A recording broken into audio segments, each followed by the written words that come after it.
প্রেক্ষাপট এবং তার করণীয় সম্পর্কে বাস্তবতার নিরিখে বলার চেষ্টা করব। এক নম্বর বিষয় হচ্ছে যে এই সরকার এক বছর এই সরকারের ইতিমধ্যে হয়ে গিয়েছে। আমরা আমাদের স্কুল জীবনে আমাদের একটা ইভ্যালুয়েশন থাকতো 6 মাস পর, 4 মাস পর, 1 বছর পর। এই সরকার প্রকাশ করতে হবে গত 1 বছরে এই সরকার কি কি করেছে সেটা আমাদের সামনে প্রকাশ করতে হবে। 2 নম্বর বিষয় হচ্ছে পরবর্তীতে যতদিন থাকে সরকারের কি কি পরিকল্পনা রয়েছে, বিশেষ করে 3টা বিষয়ে। 1 মিডিয়া, 2 অ্যাডমিনিস্ট্রেশন এবং 3 মিলিটারি। এই 3টা বিষয়ে সরকারের কি ধরনের ব্যবস্থা রয়েছে, কি ধরনের পরিকল্পনা রয়েছে সেগুলো আমাদের সামনে প্রকাশ করতে হবে। আপনারা যদি দেখেন মিডিয়ার যে বর্তমান বাস্তবতা, মানে পৃথিবীতে আর কোথাও এই ধরনের মিডিয়া আছে কিনা এই বিষয়টি প্রশ্নবিদ্ধ। মিডিয়ার কাজ হচ্ছে নিজে গিয়ে ইনভেস্টিগেট করে সংবাদ সংগ্রহ করা। আমরা সেই জায়গায় দেখতে পাচ্ছি বর্তমান অধিকাংশ মিডিয়ার ভাইয়েরা এসে যারা নির্মোহভাবে বস্তুনিষ্ঠভাবে যারা কাজ করতে চায় তারা আমাদের কাছে এসে অভিযোগ জানায় যে ভাই মিডিয়ার যে মেকানিজম সেখানে কাজ করা অনেক বেশি ডিফিকাল্ট হয়ে যাচ্ছে। ক্যান্টনমেন্ট থেকে, ডিজিএফআই থেকে নিউজ লিখে মিডিয়াতে দেয় এবং সেইটা মিডিয়া ছাপায়। এবং আপনারা দেখেছেন সম্প্রতি মিডিয়া কিভাবে নগ্নভাবে এই গণ অভ্যুত্থানের স্বার্থে যারা জড়িত তাদের ক্যারেক্টার অ্যাসাসিনেশনের জন্য, নারীদেরকে কিভাবে বিতর্কিত করার জন্য একটা চেইন, একটা অ্যাপ্রোচ নিয়েছে। আমরা মিডিয়ার প্রতি আহ্বান জানাবো। আমরা চাই মিডিয়ার থেকে বস্তুনিষ্ঠ এবং জনগণের যেই বক্তব্য, জনগণের যেই দেশ নিয়ে যে পরিকল্পনা সেটা সঠিকভাবে উঠে আসুক। অথচ আমরা মিডিয়াকে দেখতে পাচ্ছি গণমাধ্যমে আগের মতো ডিজিএফআই থেকে শুরু করে রাষ্ট্রীয় বিভিন্ন এজেন্সি সেখানে নগ্নভাবে হস্তক্ষেপ করে। কিছুদিন আগে চ্যানেল 1, ডিবিসি, আমরা দেখেছি অভ্যুত্থানের সময় আমাদের ব্যক্তিগত অভিজ্ঞতা, অভ্যুত্থানের সময় যখন আমাদেরকে বন্দী করেছে, ডিজিএফআই যখন উঠিয়ে নিয়ে গিয়েছে, আমরা দেখেছি আমাদেরকে বসিয়ে রেখে ডিবিসিকে ফোন দেওয়া হতো, এই হেডলাইন চেঞ্জ করেন, এই নিউজ চেঞ্জ করেন। ডিবিসি তখন সেগুলাকে চেঞ্জ করত। আমরা দেখতে পাচ্ছি আগের মতো করে একই ধরনের মিডিয়া এখন তার চরিত্র আবার আগের মতো হয়ে গিয়েছে। এজেন্সি ছবি তুলে পাঠায়, সেটা মিডিয়াকে দেয় এবং মিডিয়া সেটাকে প্রকাশ করে। মিডিয়া এখন আর গণমানুষের নাই, সেটা এখন এজেন্সির মুখপাত্র হিসেবে কাজ করছে। প্রিয় মিডিয়ার ভাই বন্ধুরা যারা আছেন, আমরা আপনাদের কাছে বিনীতভাবে অনুরোধ করব, আমরা চাই না মিডিয়াকে আর কেউ নিয়ন্ত্রণ করুক। হাসিনা যেভাবে মিডিয়াকে নিয়ন্ত্রণ করেছে, বাণিজ্যিকীকরণ করেছে, বিভিন্ন অলিগার্ক শ্রেণীর মধ্য দিয়ে মিডিয়াকে নিয়ন্ত্রণ করেছে, সেটির অবসান ঘটুক। এবং আপনারা যারা গণমাধ্যম কর্মী আছেন, আমরা জানি আপনাদেরকে বেতন দেওয়া হয় না, শুধুমাত্র মিডিয়ার বুমটা ধরিয়ে দিয়ে আপনাদেরকে বলে এটা দিয়ে আপনাদের জীবিকা অর্জন করেন। আপনাদের ওয়াইজ বোর্ড নাই, আপনাদের নিয়মিত বেতনের কোনো ব্যবস্থা নাই। আমরা চাই আপনারা আপনাদের পক্ষে কথা বলুন, আপনারা গণমানুষের প্রতিনিধিত্ব করুন। কোন এজেন্সির প্রতিনিধিত্ব করার দরকার নাই, কোন বর্জুয়া শ্রেণীর প্রতিনিধিত্ব করার দরকার নাই। আপনারা বাংলাদেশের প্রতিনিধিত্ব করুন, বাংলাদেশ আপনাদেরকে ধারণ করবে। দ্বিতীয়ত, আপনারা যদি দেখেন গত 1 বছরে আমাদের অ্যাডমিনিস্ট্রেশনের চরিত্রের কোনো পরিবর্তন হয় নাই। বিগত সময় নির্বাচনের কথা যদি আমরা মনে করি, ওসিকে নির্দিষ্ট সংখ্যক অর্থ দিয়ে কিনে ফেলা হতো, ইউনুকে সাক্ষী রেখে দিনের ভোট রাতে করা হয়েছে, মরা মানুষ কবরস্থান থেকে এসে ভোট দিয়ে গিয়েছে। প্রশাসনের দায়ভার এড়াতে পারে না।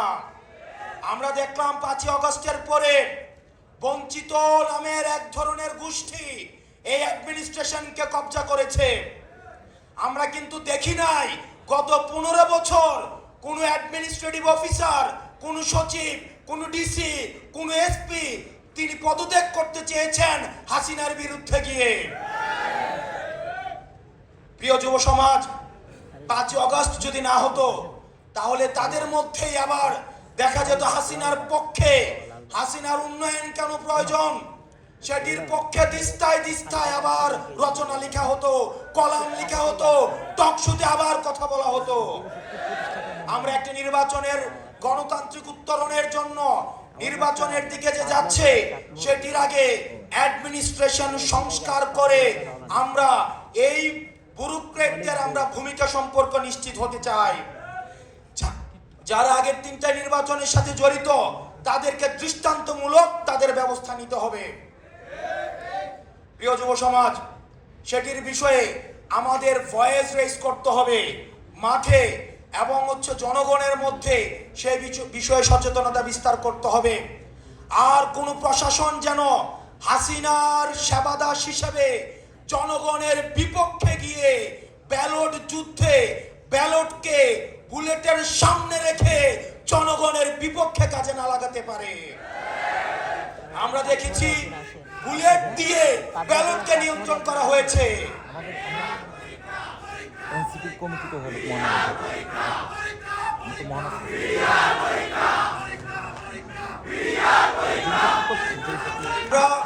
অ্যাডমিনিস্ট্রেশনের যারা রয়েছেন পরবর্তী বাংলাদেশ বিনির্মাণের জন্য আপনাদের ভূমিকা অপরিসীম, আপনাদের সহযোগিতা আমাদের লাগবে। একটা বাংলাদেশ বিনির্মাণের জন্য আপনাদের গুরুত্বকে কখনোই এখানে গণ্য করার সুযোগ নেই। কিন্তু দয়া করে আপনারা এনসিপি পন্থী হওয়ার দরকার নাই, আপনাদের জামাতপন্থী হওয়ার দরকার নাই, আপনাদের বিএনপি পন্থী হওয়ার দরকার নাই। কোন রাজনৈতিক পন্থী হলে সেটার পরিণতি কি হয় সেটা আপনারা 5 আগস্ট দেখেছেন। দয়া করে আপনারা যে শপথ নিয়ে জনগণের সেবা করার জন্য আসেন, আপনারা দয়া করে বাংলাদেশ পন্থী হন। সর্বশেষ সবচেয়ে কনসার্নিং বিষয়, আমরা দেখেছি গুম খুন হত্যার সাথে কিভাবে রাষ্ট্রীয় এজেন্সিগুলো কিভাবে জড়িত রয়েছে। 5 আগস্টের পূর্বে আমাদেরকে ভিলেন বানানোর চেষ্টা করা হয়েছে। আমরা দেখেছি এজেন্সিগুলো মিডিয়াকে নিয়ন্ত্রণ করে, এজেন্সিগুলো ব্যুরোক্রেটদেরকে নিয়ন্ত্রণ করে। সেজন্য ডিজিএফআই নামে যে সংগঠনটি রয়েছে সেটির বিরুদ্ধে যথাযথ ব্যবস্থা নিতে হবে। পৃথিবীতে আর কোন অর্গানাইজেশন নেই। আপনি যদি সিআইএ এর কর্মকাণ্ড দেখেন, তারা ইন্টারনাল এই ডোমেস্টিক পলিটিক্স নিয়ে তারা কখনোই, আপনি দেখবেন ডিজিএফআই বিদেশে বাংলাদেশ নিয়ে কি ষড়যন্ত্র হচ্ছে সেটি নিয়ে কোনো তথ্য নেই। তারা একটা রাজনৈতিক দলের সাথে আরেকটা রাজনৈতিক দলের, একটা রাজনৈতিক নেতার সাথে আরেকটা রাজনৈতিক দলকে কিভাবে মুখোমুখি দাঁড় করিয়ে দেওয়া যায় সেটি নিয়ে তারা দিনরাত ব্যস্ত থাকে।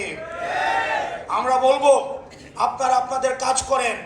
এই আনঅডিটেড আপনারা যদি দেখেন ডিজিএফআই এর কিন্তু অর্থ কখনো হিসাব করা হয় না। একটা আনঅডিটেড একটা ফান্ডেড একটা প্রতিষ্ঠান হচ্ছে ডিজিএফআই, এবং সেটাকে দীর্ঘদিন গুম খুন হত্যার সাথে সেটাকে জড়িত করা হয়েছে। দুঃখজনকভাবে আমরা দেখছি রাষ্ট্রের অনেক বড় বড় কর্তা ব্যক্তিত্ব এখন ডিজিএফআই এর পক্ষে দাঁড়িয়ে যাচ্ছে। আমরা চাই এই প্রতিষ্ঠানটাকে সংস্কার করতে হবে, প্রয়োজনে এই প্রতিষ্ঠানটাকে ব্যান করে দিতে হবে। ব্যান করে দিয়ে এই মিলিটারি অর্গানাইজেশনকে বাংলাদেশ পন্থী হিসাবে গড়ে তুলতে হবে। কোনো দলপন্থী করার কোনো প্রয়োজন নাই। বাংলাদেশের স্বাধীনতা সার্বভৌমত্বের জন্য এই মিলিটারি অর্গানাইজেশনকে আধুনিক যুগোপযোগী, আমাদের 24 দফায় আমরা যেভাবে বলেছি বাংলাদেশ পন্থী একটা মিলিটারি অর্গানাইজেশন আমরা গড়ে তুলবো, সেভাবেই গড়ে তুলতে হবে।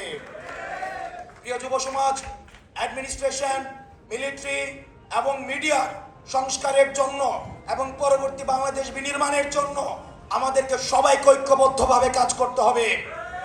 আমরা জানি আমরা সফলভাবে পতন করতে পেরেছি, কিন্তু এখনো পর্যন্ত সফলভাবে রাষ্ট্র গঠন করতে পারি নাই। সুতরাং সফলভাবে রাষ্ট্র গঠন করতে হলে আমাদেরকে সবাইকে ঐক্যবদ্ধ থাকতে হবে। এবং আমরা জানি আমাদের রাষ্ট্রের বিরুদ্ধে বিভিন্নভাবে ভারতে বসে ষড়যন্ত্র করা হচ্ছে। আওয়ামী লীগের বি টিমকে আবার আমাদের রাজনৈতিক ময়দানে নামিয়ে আসা হয়েছে। আওয়ামী লীগকে আমরা যেভাবে প্রতিরোধ করেছি ঠিক একইভাবে আওয়ামী লীগের বি টিম যে নামে রাস্তায় নামুক না কেন আমরা তাকে প্রতিরোধ করব। বাংলাদেশ ফ্যাসিবাদী বিরোধী রাজনৈতিক দলগুলোকে ঐক্যবদ্ধ থাকতে হবে। এখানে জাতীয়তাবাদী শক্তির যে রাজনৈতিক দলে এডি ভাই এখানে উপস্থিত রয়েছেন, জামাতে ইসলামের নেতৃবৃন্দ এখানে উপস্থিত রয়েছেন। বাংলাদেশের পরবর্তী বাংলাদেশ বিনির্মাণের জন্য ফ্যাসিবাদ বিরোধী রাজনৈতিক দলকে ঐক্যবদ্ধভাবে থাকতে হবে, নতুবা সেটির সুযোগ নিবে আওয়ামী লীগ, সেটির সুযোগ নিবে XYZ নামে আওয়ামী লীগের বি টিম। এবং আমার কাছে প্রশ্ন, ফ্যাসিবাদ বিরোধী রাজনৈতিক দলগুলো যেহেতু এখানে আছে, 5ই আগস্ট পরবর্তী সময়ে যারা আওয়ামী লীগের নির্বাচনগুলোকে বৈধতা দিয়েছে সেই মুনাফেক জাতীয় পার্টি কিভাবে মাঠে এসে হুঙ্কার দেয়? আমরা দেখতে পাচ্ছি আবার জাতীয় পার্টি দিয়ে ভারত থেকে আওয়ামী পুনর্বাসনের আবার ঝোঁক করা হচ্ছে।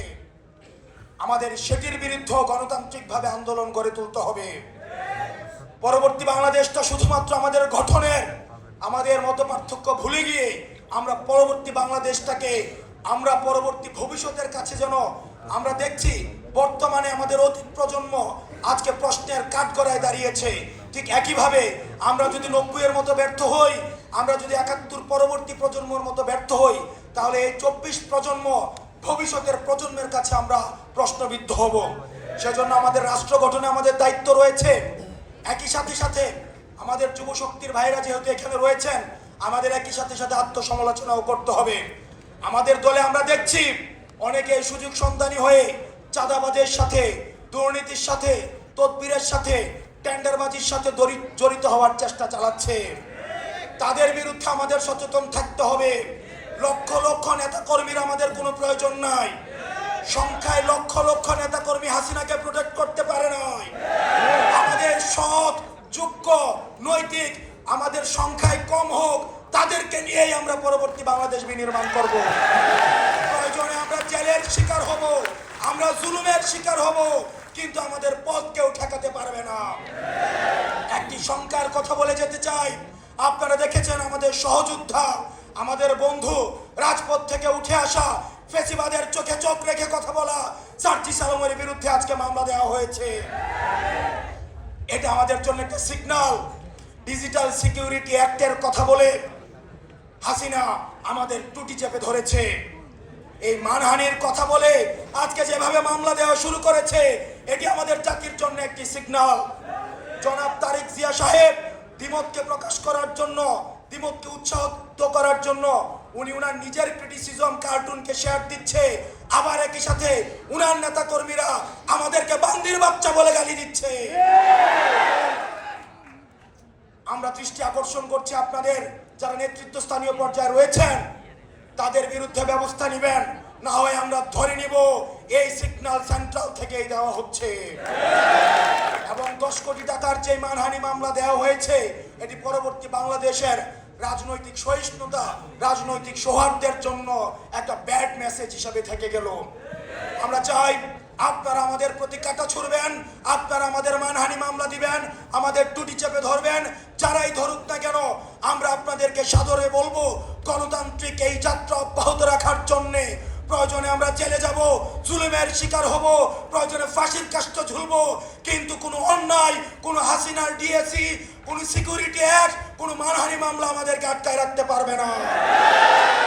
আমরা চাই ফ্যাসিবাদ বিরোধী শক্তি আমরা ঐক্যবদ্ধভাবে আমরা পরবর্তী বাংলাদেশ বিনির্মাণ করব। আপনারা সবাই ভালো থাকবেন, সুস্থ থাকবেন। ইনকিলাব, ইনকিলাব।